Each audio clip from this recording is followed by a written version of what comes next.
Knox was only 6 years old when he found the alien in his backyard. The summer evening had painted the sky in shades of orange and purple, and the fireflies were just beginning their nightly dance.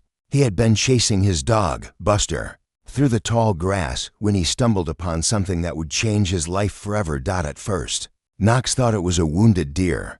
The creature lay crumpled beneath his father's old oak tree, its body partially hidden by shadows. But as he crept closer, his small heart pounding with equal parts fear and curiosity, he realized this was no earthly animal. The being was roughly human-sized, but distinctly alien.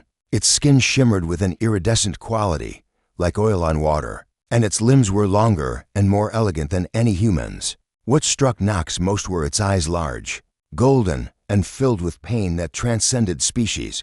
"Don't be scared," Knox whispered, more to himself than to the creature. "I'll help you."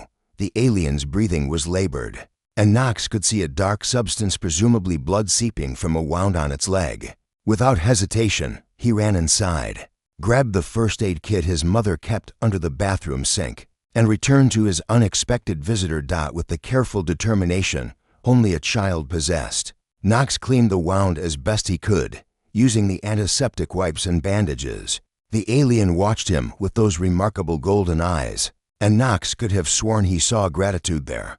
"My name's Knox," he said softly, securing the final bandage. "What's yours?" The alien's mouth didn't move, but Knox heard a voice in his mind, gentle, melodic, and ancient. "I am Varix, young one, and you have saved my life."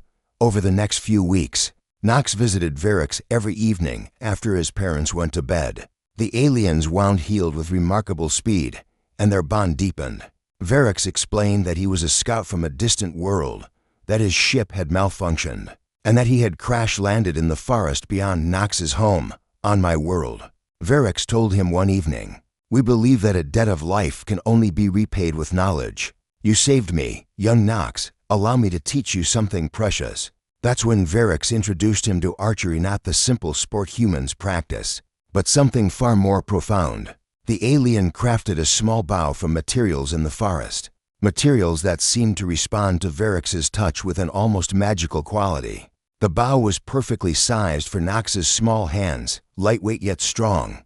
Archery, Varix explained, is not about the arrow or the target. It is about understanding the connection between intention and action, between breath and movement, between the self and the universe. Knox learned quickly. Under Varix's guidance, he discovered that archery required patience, focus, and a calmness he had never known he possessed. Each evening became a lesson, not just in shooting arrows but in understanding himself. "Feel the wind, Knox," Varix would instruct. "Let it guide you, not fight you.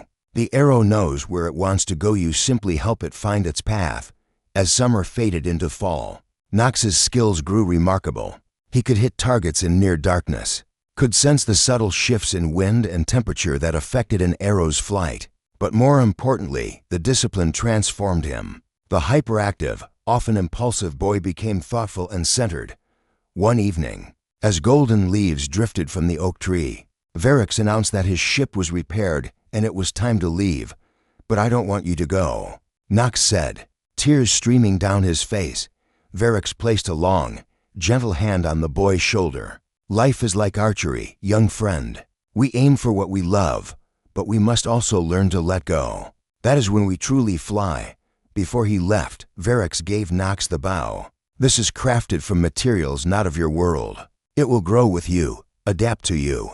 Use it wisely and remember what you've learned." That night, Knox watched as a soft light rose from the forest.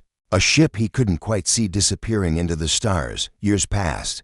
Knox never forgot his alien friend. He continued practicing archery, and as Varix had promised, the bow seemed to grow with him, always fitting perfectly in his hands. By the time he was 12, he had won regional championships.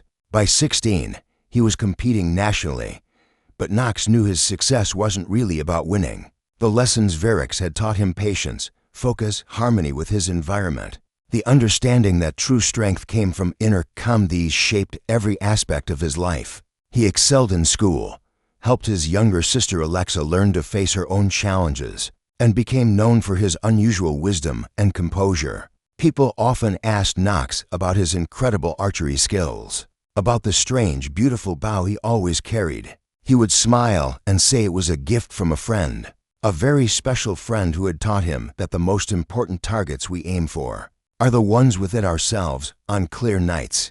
Knox would stand in his backyard beneath that same old oak tree and look up at the stars. Somewhere out there, he knew, Varix was looking back, and though they were separated by impossible distances, they remained connected, teacher and student, alien and human. Two souls bound by an act of kindness that had changed everything. The bow in his hands hummed softly, as if responding to his thoughts, reminding him that some friendships transcended worlds, and some lessons were truly eternal. The end story complete. Main Nia Lexico Knox ki younger sister Benaya Hai. Agar Opchit Hain Kalexa Ka Rolls Yada Prominent Hoya Story Mean Koi Changes Chai. Tobata Dine.